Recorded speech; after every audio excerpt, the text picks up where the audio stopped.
I was stone cold sober and cleared my gun out for the first time and held it to my head. And that's when I decided, like, okay, this is my ticket out. A couple drinks turned into several drinks and then kept progressing. And I developed an issue with alcohol. A story that leaves you speechless, inspired, and maybe even a little bit more hopeful about what's possible in life. Our guest is a true embodiment of courage and reinvention, a military veteran who faced the unthinkable, personal betrayal, and the crushing depths of depression. His pain led to a decision that changed his life forever.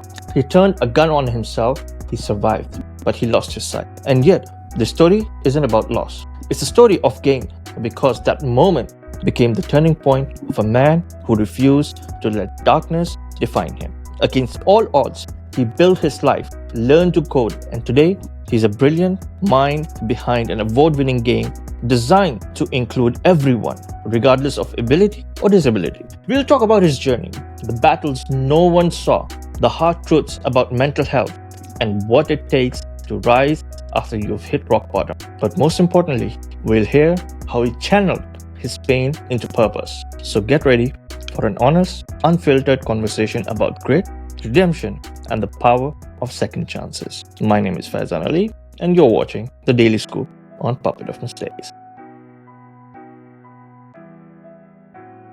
Thank you so much for joining us, Zack. I really appreciate your time. When you first messaged in one of the groups and you shared your story, it was quite captivating for me. Before I mention your story myself, I think it's better if you share a little bit about how your story progressed, because I don't want to dilute the importance of what your story actually is. So if you can just briefly explain what went through and the critical moments of your life, that would be nice. Yeah. Do you want me to go through kind of from start to finish and then we can work back? Or do you want me to kind of start? Okay. All right. If I get too rambly with this, because there's a lot, let me know and we can pause and then approach some of these things. So my name is Zack Tidwell, and I am a 29-year-old Marine Corps veteran, but I'm completely blind and deaf in 1 year. I served as a machine gunner for 4 years and deployed twice, but never saw combat. And on my second deployment, my wife at the time had been having an affair. And I wasn't in a great spot when I came back from that deployment, as you can imagine, but I tried making things work with her and it didn't. So in January of 2018, I filed for divorce and still wasn't very happy, but I was dealing with stuff and I was just keeping myself very busy. And in March of 2018, I was in a really bad motorcycle accident that left me with a traumatic brain injury, and things really started to spiral after that. That's when I started struggling with depression and started having sleeping issues because I was just ruminating on everything that had happened. And it was, as soon as I would lay down, it would just, my mind would go and go and go. If I did fall asleep, it'd be after like 2 hours of sleep and I'd wake up thinking about it or have been sweaty because I was having nightmares about it. And it wasn't good. So my wise idea was to start, I learned that if I had a couple drinks before bed, I would sleep a little bit longer. And then a couple drinks turned into several drinks and then kept progressing. And I developed an issue with alcohol. I finished my enlistment in August of 2018 and started going to college and was working full time, trying to become an ER nurse. And by the time that March of 2019 rolled around, I had reached the point where I didn't want to be here anymore. I was keeping up appearances. I was getting straight A's in school and doing really well in my job and pretending that I was still doing all the stuff that I used to do. Like I would literally drive up a couple hours up to the mountains to go snowboarding because that was always a big thing that I did. And I'd get there and I was just so apathetic that I'd have to force myself out of the house to go do it in the first place. But then I'd get there and not want to be there. But I would just sit in my truck for a couple hours so that it looked like I went snowboarding. And then I would drive back home. And so when March of 2019 rolled around, I believe it was on March 27th, because it was 4 days beforehand, I was stone cold sober and cleared my gun out for the first time and held it to my head. And that's when I decided, like, okay, this is my ticket out, because I wasn't speaking up about any of this and no one knew I was struggling. So I'd reached this really irrational place where I felt like I couldn't escape this stuff because nothing was working. And as you can imagine, drinking every night or nearly every night, mostly to the point of blackout, wasn't helping. That contributes to the problem. And on March 31st, I held the gun between my eyes and pulled the trigger. So it left me completely blind and deaf in one ear, and I was in the hospital for 51 days. I had facial reconstruction surgery. So I don't know if you released the video for this, but if you can see where I'm touching here across the bridge of my nose, all the way from this corner, like right where I'm touching the bridge of my nose, the lower part of my forehead, my right eye socket, and my sinuses are all one big titanium plate because all that bone was gone. And so, yeah, from there, I just 8.5 months after I shot myself, I was snowboarding again. That was like my big thing, was I wanted to get back into all the stuff that I used to do. So before I could cook for myself or anything else, I was snowboarding again in the Rocky Mountains. And a month after that, I was back in college, but I couldn't be a nurse because you need to have working eyeballs for that. So I decided I was going to go to school for clinical psychology and try and turn this gargantuan negative experience into something that could help others. And so that was January of 2020. I was back out on my own 6 months after that. And everything was going really well. But I really started to struggle in 2021. I had just bought my first house at the end of 2020. And I think everything was kind of finally starting to register just how different life was, and the additional effort needed to do even the most basic of things. Like, it finally, for whatever reason, it took until then for it to finally register. And the first time I cried about being blind was almost 2 years after I shot myself. Or it might have been a little over 2 years after I shot myself, but it's like, and I reached the point, I was in such a bad spot that I didn't want to be there. I didn't want to be alive, and I knew that, but I recognized that, and I was sober. So what was different, and the reason that I'm still here, is because I spoke up. I knew that I didn't know why. I felt so miserable for no reason, and felt like I didn't want to be alive, and was thinking about dying a lot and thinking about killing myself, but wasn't making a plan. And so I told my therapist, and I was terrified to tell her because I thought that I was going to get locked in a psych ward and be sedated to the point where I was a zombie and locked in a padded room. And I didn't know how any of that stuff worked. So when we had our weekly appointment, I told her and broke down on the phone and told her that that's how I felt, but that I was not going to hurt myself, that I didn't want to. I just felt like I wanted to. Like, I wasn't going to act on it. And that was still probably the bravest thing that I've ever done, because, again, of what I thought the outcomes of that would be. But it didn't turn out that way. We went from talking once a week to every day, and sometimes multiple times a day, because sometimes it was like minute by minute, trying to trying to keep my head straight. I still don't think that I've ever dealt with depression that bad, even leading up to my suicide attempt. I had the coping skills to deal with it at that time, or at least the wherewithal to recognize the irrational train of thought that I had followed. And so that was early 2021. That lasted a couple months. And when I was finally getting back into a good spot, I had reached my first math class as a blind guy, which math is notoriously a difficult subject for people who are blind, because even if you know Braille and things like that, there's a totally different Braille system for math and science. Plus, I'm a Marine, so math obviously wasn't my strong point, or strong subject in the first place. But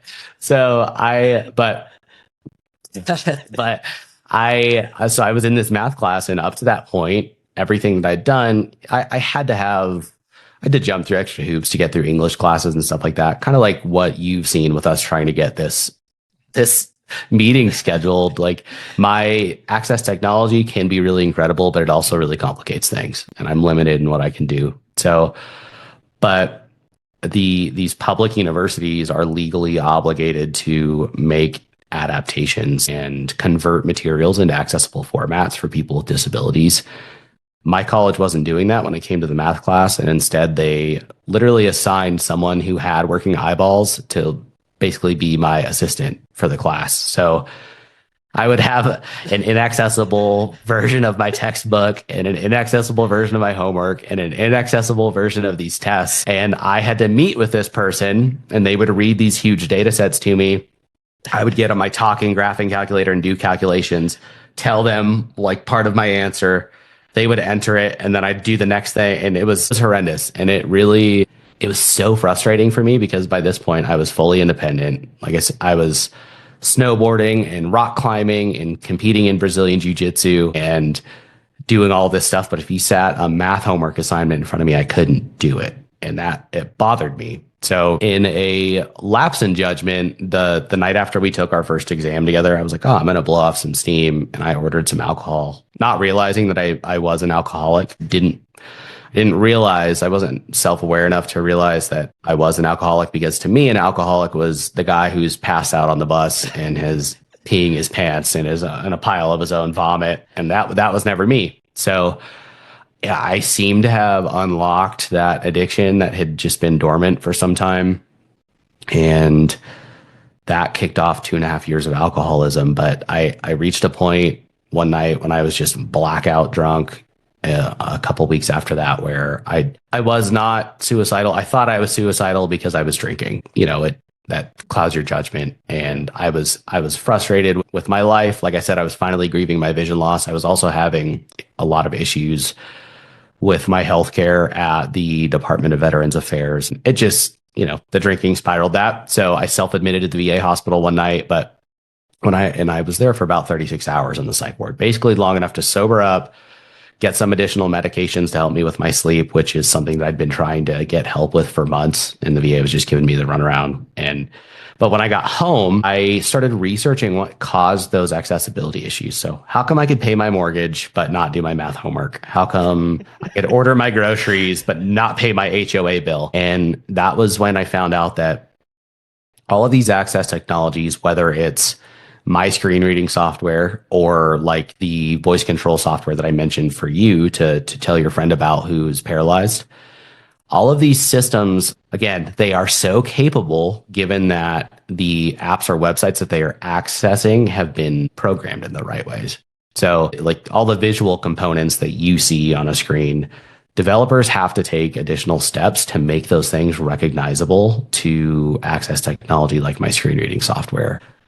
I had already seen how prevalent developers are either unaware of those and those practices and don't implement them, or are just lazy and don't do it because it saves them time and money.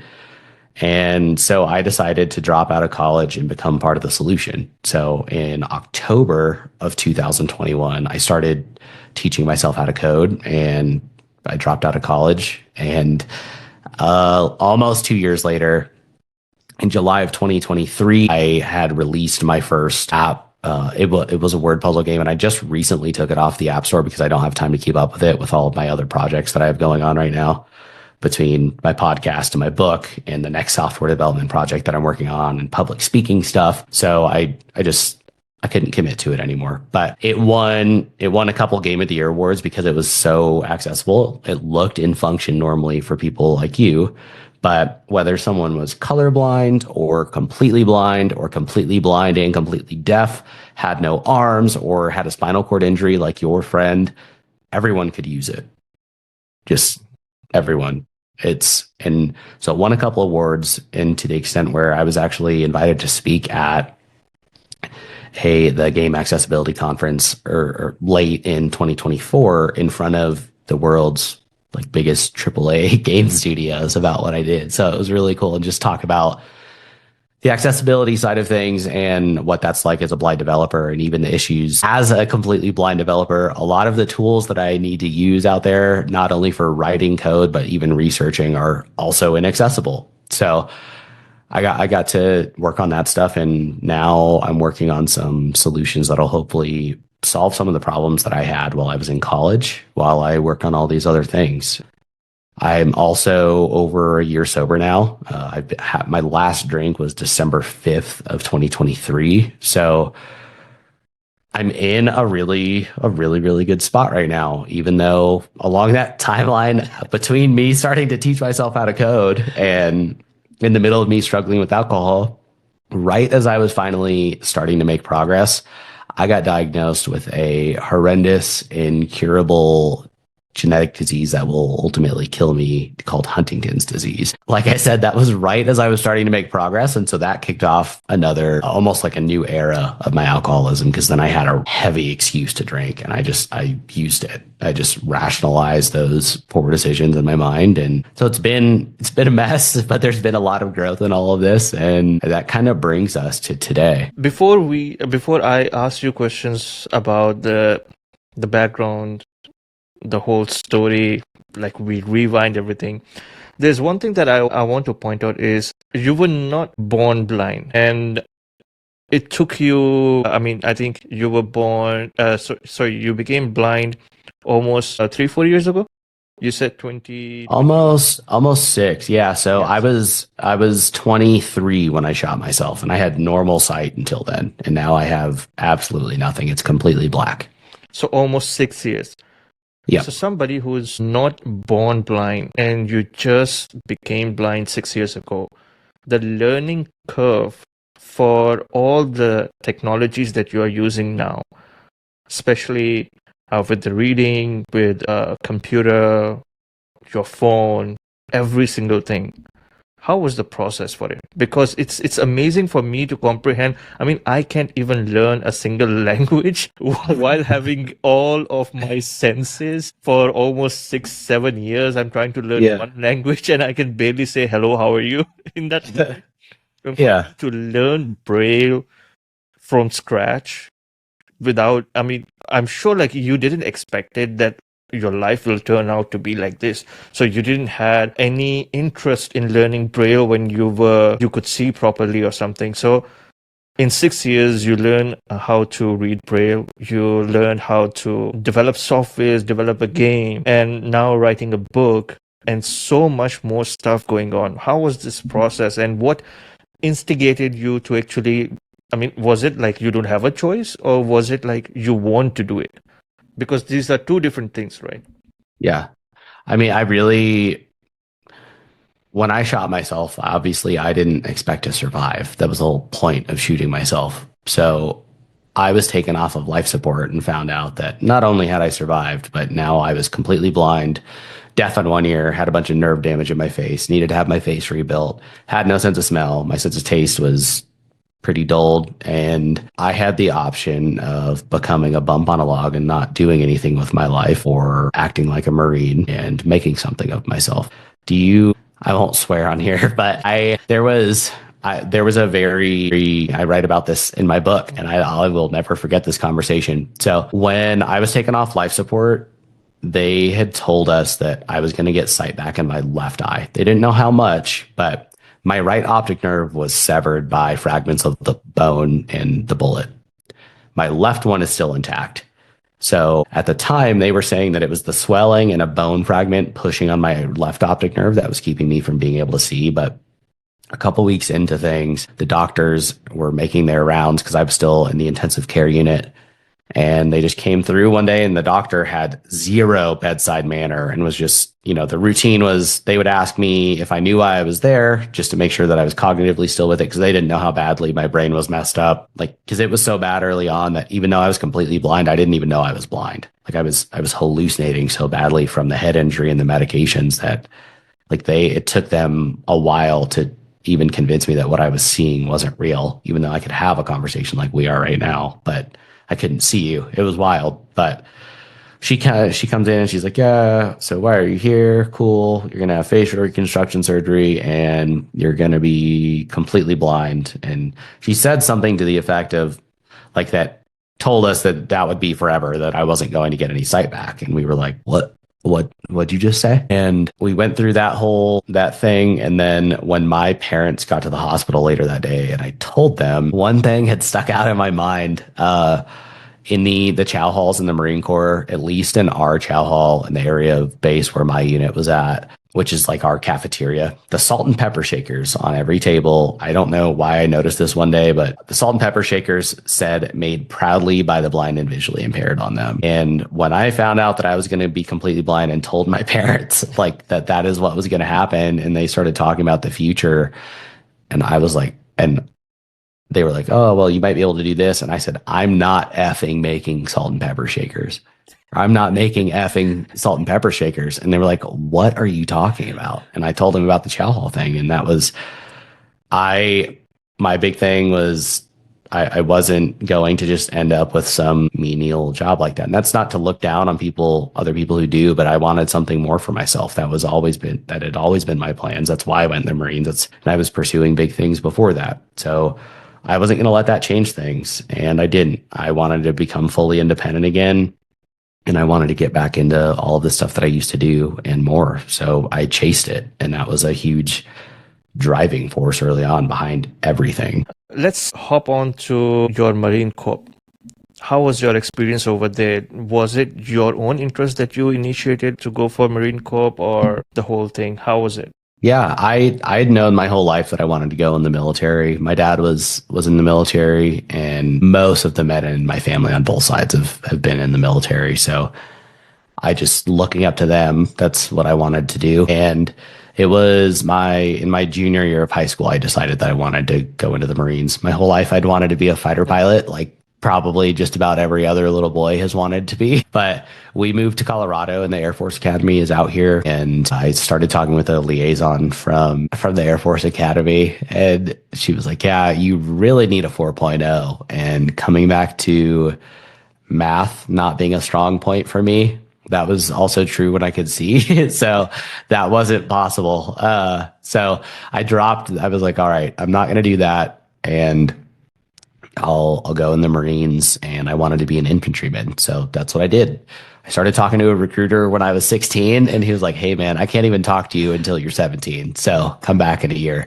But yeah, so I left for boot camp like pretty much right after I finished high school. The only reason it wasn't like immediately after was because of an injury that I acquired during my senior year wrestling. And so a couple months, like 2 or 3 months after I graduated, I went to boot camp. And yeah, I think boot camp is 13 weeks. And then I went to the School of Infantry after that to learn basic infantryman skills, and then my more focused training as a machine gunner. And I was stationed in Southern California for all 4 years and deployed twice. Both of my deployments were into the Pacific. So I didn't see combat, but I learned that I hate the jungle. The jungle, oh my gosh, man, the terrain in the jungle and just everything is wet. It's really steep, rolling, like clay mud hills under the canopy.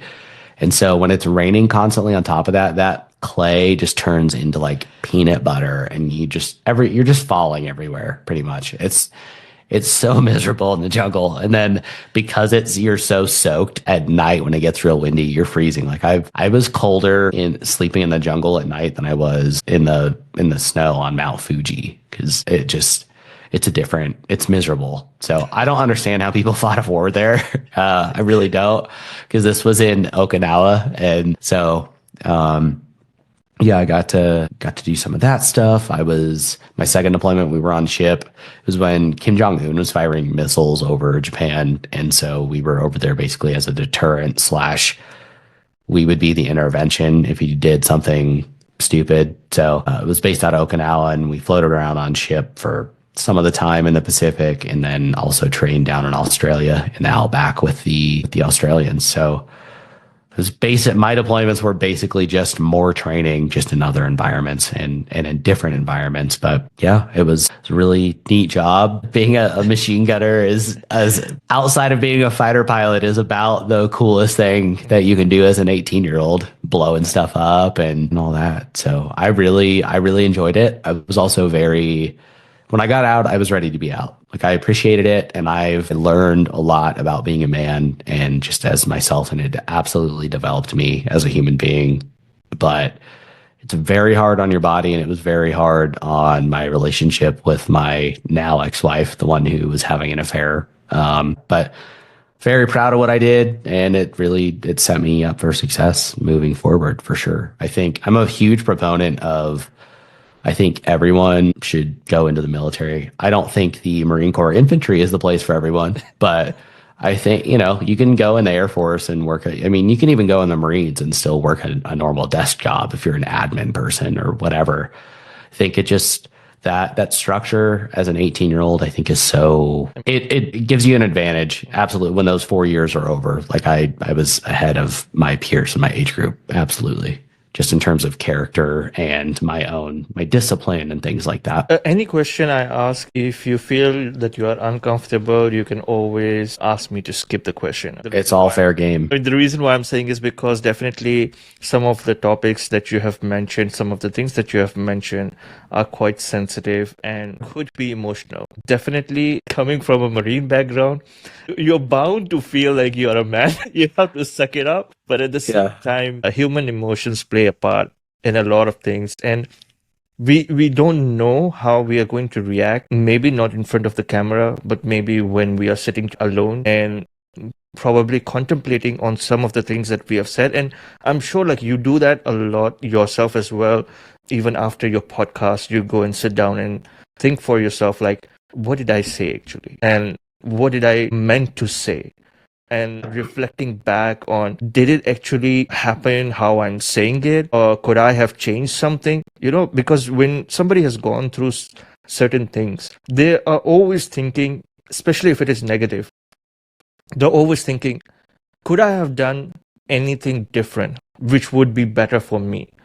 Maybe if I had taken a different direction, if I had said something different, maybe if I had gone to a different job, maybe, because like how you mentioned, I'm just thinking outside of the box. And I know this from a lot of my friends as well, who have gone through a military as well, or some other armed forces, or maybe intelligence and whatnot.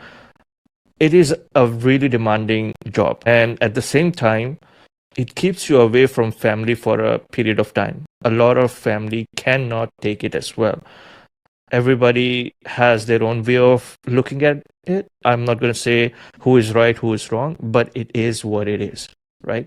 So some people might say that, like maybe if I was not in military, my life will be different. Maybe my partner would still be with me. Maybe she wouldn't cheat on me or something like that. I don't want to say that it is an excuse, but I'm just saying like how a lot of people might feel.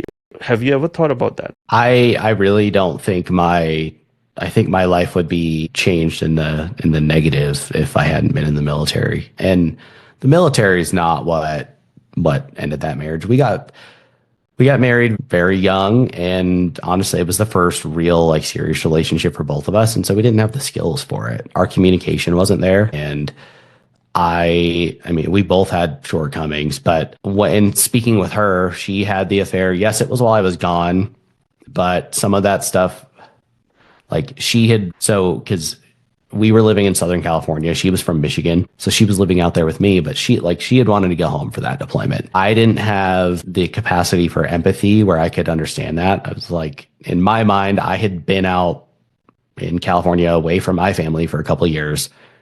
I would be the one who was deploying. Like, if I can handle it, you can handle it. And I don't want to not have a place to come back to that we could afford, because an enlisted Marine does not make very good money, and Southern California is very expensive. So in my mind, I was like, hey, you kind of got to suck it up, Buttercup, and you're going to have to stay out here. I didn't say it like that, but that is absolutely, I was like, hey, I need you to stay out here. So she was lonely as a result of that and found comfort somewhere else. I don't condone what happened, but I think, that's taught me a lot, and it is what it is. I've grown out of that experience. It sucked, absolutely. But even with that, yeah, I wound up shooting myself, but that was after a head injury. And even if I hadn't had that, if there hadn't been that distinct shift after that motorcycle accident, regardless of anything else, that all falls on me. That's not on her, and that's not on the military. I didn't have any healthy coping skills, and I foolishly thought that speaking up was weak. I did. Like you talked about coming from a Marine background, you're like, yeah, suck it up. And that mindset is absolutely necessary in a lot of life, and especially in the Marine Corps. And so this is not me saying that we need to do away with that, because I firmly believe that we need to be harder on that. I saw I saw the Marine Corps softening in my last year and a half that I was there. And even the Marines that came before me were saying the same thing about my generation. And what I am saying is that I didn't recognize that I needed to flip that switch when I got out, especially in the context of mental health. Yeah. Like I was struggling and I should have spoken up, but I thought that was what weak dudes did. So I just didn't. And I thought that because that worked for me in the Marines, that it would work in a civilian world, despite the head injuries and despite everything else that was going on. And I was wrong. So that's part of the reason that I try and communicate these things, is because that got me into trouble. And also my circumstances are all a byproduct of my actions. Yes, there were external factors, but at the end of the day, I'm the one who's responsible for all of that and how I handled that. Also, one of the things that has been raised a lot in US especially is the gun law. I can understand that you coming from a military background, and also your family is from military. So weapon has always been a very easy tool to be at the house, I would say. Even apart from that, having weapons at home in USA is quite common. And it is a big debate, especially now that you have gone through a certain situation. Do you think that there should be stricter laws in USA regarding having weapons at home? No, because I think that steps on an important thing. I think, so it's tough. It's my interpretation of what you're saying is that you're coming at this from the issue of these being used for just really, for mass shootings. Yeah, for mass shootings and things like that. Not really that. For me, I'm coming from a perspective like where a person themselves don't have control over. Like how you mentioned yourself as well, there was a situation when you abused alcohol and that put you in a position where you didn't know what you were doing. And it is quite common in USA, especially nowadays when people are going through a lot of things. And I'm not going to say something which is going to diminish the importance of what they are going through, because I know a lot of people who are going through a lot of shit, I would say. It's quite serious. And it's something that is, you can't simply say that, get over it. Because some of the things that people are going through, especially nowadays, they are like a domino effect. Like one thing leads to another, to another, to another. And when it piles up, it is so difficult for anybody. Even the most strong person would feel like, I should just shoot myself. And it's not easy. So, go ahead. Yeah. So when a person who is coming from that position, who doesn't have control, but weapons are so easily accessible for them, it feels like it's a recipe for disaster. Yeah, I don't agree with that. I can see where you're coming from. Absolutely. Have you been to the United States before? When I was a baby. Okay. Yeah, it's not like everyone here is just walking around with guns. It is common. Also, if anyone should be allowed to have a gun, it should be a Marine Corps infantryman. But I'll come back at a couple things that you said there. I think I probably either I didn't communicate this very clearly, or maybe because we had to take the pause to come back and record. But I was in control. I'm not saying that alcohol took away my control. What I was trying to say when I touched on being at this irrational places when you're in terms of depression and when you reach that low of a point where you're at the point where you don't think you want to be alive. I mean, that goes against all of your genetic encoding. You are not in a rational state of mind. I meant just in terms of the emotional and internal pain and the turmoil that's going on inside of you reaching an irrational place. That's what I mean, because I've been thinking about killing myself for a while. And that tends to be the case. So I didn't necessarily mean the alcohol taking away my control, but in terms of the stricter gun laws, very broad topic that I'm sure we talk about for hours. So I'll touch on a couple of points. I am a big fan of anyone to be able to own a gun. You should have to pass, or either before you purchase the gun. Well, not either. Before you are allowed to go home with a gun, there should be classes that you have to take, and you should have a level of proficiency in not only firing that weapon, but handling misfires and immediate and remedial actions, and taking the weapon apart and cleaning the weapon and weapon safety. And that is an area where we're definitely lacking. But I also you can't just give the government power to come in and take this stuff, because we've seen that power will be abused. And so that's a slippery slope. And if you're cool with leaving it at that so that we don't, I mean, if without like getting too into the weeds on the gun control stuff, we can talk about it if you want, but I mean, that would really be the extent of what I can speak to on it in terms of my opinions. I mean, I'm not saying that they should straight up ban having weapons. I'm just saying that there should be stricter laws. There should be more regulations, especially when it comes to psychology of a person who is going to be handling it. And what are the reasons why you want to possess a gun? So things like this, because if everybody has weapons in their house, and if everybody, like regardless of what their situation is, having guns, and it is so easily accessible, then it's a problem. That's what I think. I think that's a reductive way to look at it, just because there are so many factors to that. Again, I think education and training is the solution to a lot of things. And I think this is definitely an applicable area. Yes, and with that, probably need to be doing a better job of who is buying guns. But I think the education and training that could be implemented in part of these processes. But I know obviously that's a hotly debated topic, especially culturally. I mean, it's such a big difference. And I think, for people who live outside the United States, you get it seems like some people hold almost like a Wild Westy type of perspective on like, that's how they think it is in the States. And it's really not. Like, yes, there are a lot of guns in the United States, but that's not, I don't think the majority of people in the United States own guns. I think when you see those numbers, it's because there are gun nuts out there who have 20 or 30 guns, which is cool.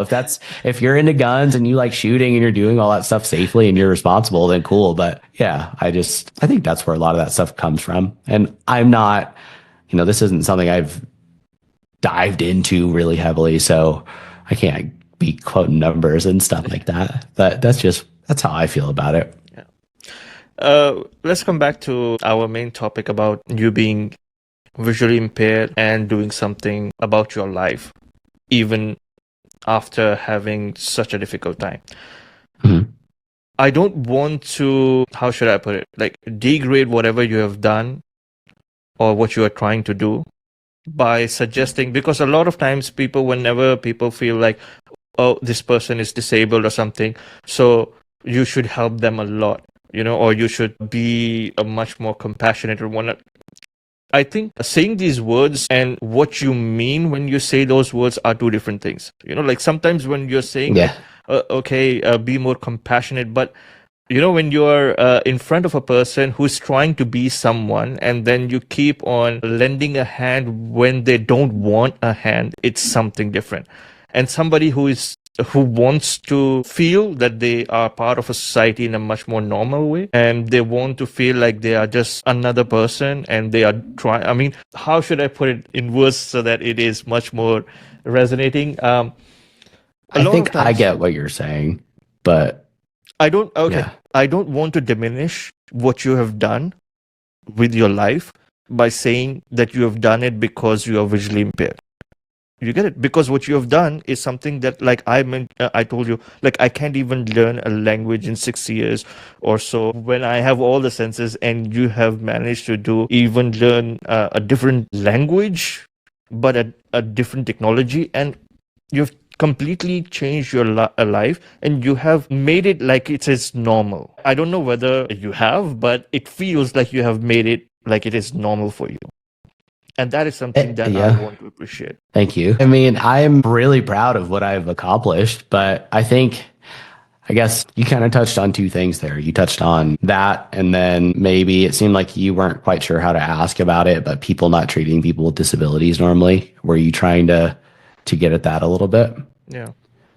Yeah, I guess, like I said, I'm very proud of what I've done and what I'm doing. And in the context of being treated differently, I would say it depends. It's typically people don't seem to know how to act around me early on, and it gets people to takes a minute to get people to let down their whatever preconceived notion that they have of someone with a disability. I think especially it takes knowing someone for a while as an acquaintance and like really like for these things to come up not just what I've done in like a professional context, but all the other stuff that I do, the skiing and the rock climbing and the surfing. And I think once I start talking about all that stuff, it's usually like, okay, he does as much or more than I do.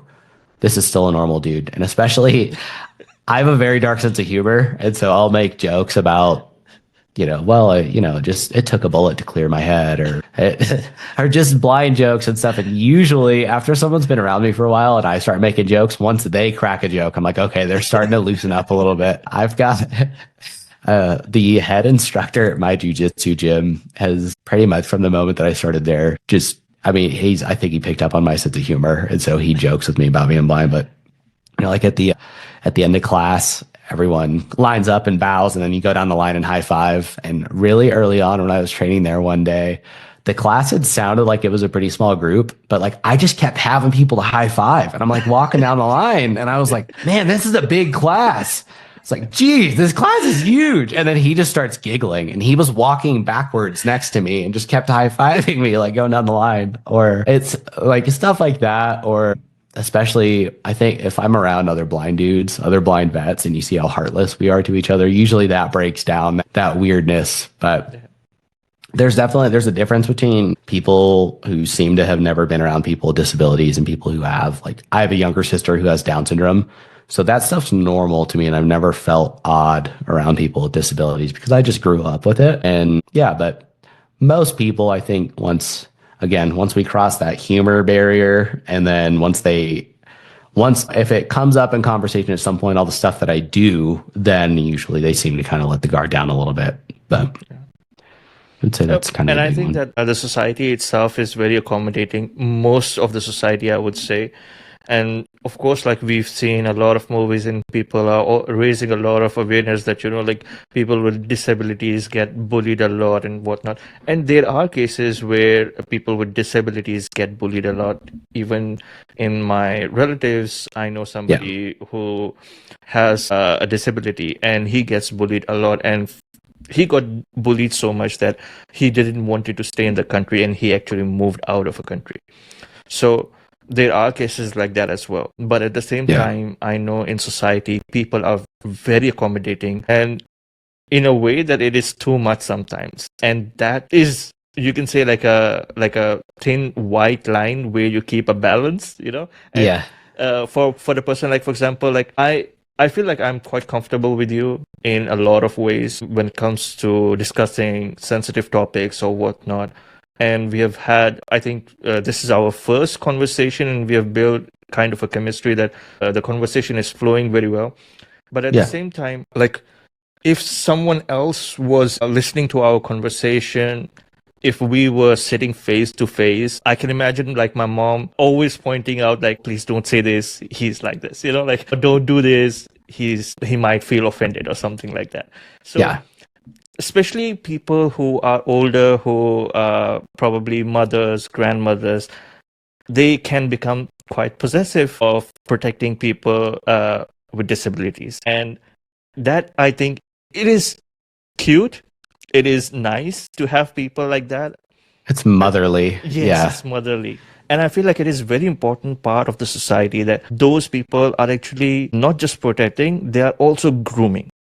They are grooming people who are fully functional to have more empathy. And I think that is really important in society as well. Because like you mentioned, like when a kid goes to Marine Corps, he needs to develop some sort of being a just man. Grit. Yeah. You need to grow a pair. Yeah. So when you grow a pair, you're sacrificing on empathy. You're sacrificing on being a bit more compassionate. And this is normal. I'm not saying that, like you just lose your empathy completely, but it does diminish. And that is where coming back to the society, coming back to the social norms, it takes a while to get accustomed to the norms and trying to just create a balance like, okay, now I have to be in a more civil manner. Yeah, it is. It's definitely I didn't even have empathy for my wife. Like that was just, it really, especially in the infantry, man, there isn't. Like it's man rules. And there's no niceties there. Like if you are a shitbag. It will be dealt with, and you need to stop being a little bitch. And yeah, it's just, but again, that's necessary there. But yeah, you do have to switch gears. And I think definitely, I think part of that's because I'm getting older too. I'm 29 now, but a lot of it I think has come from my disability. I have learned to be a lot more empathetic for others and more compassionate for people and just lend more grace to people. I mean, it's humbling when in the beginning, I couldn't do anything for myself. I had to relearn how to feed myself and brush my teeth. And I was having, women that worked at the hospital have to wipe my ass when I was going to the bathroom and stuff. And like that installs humility in you pretty quickly. And I don't know.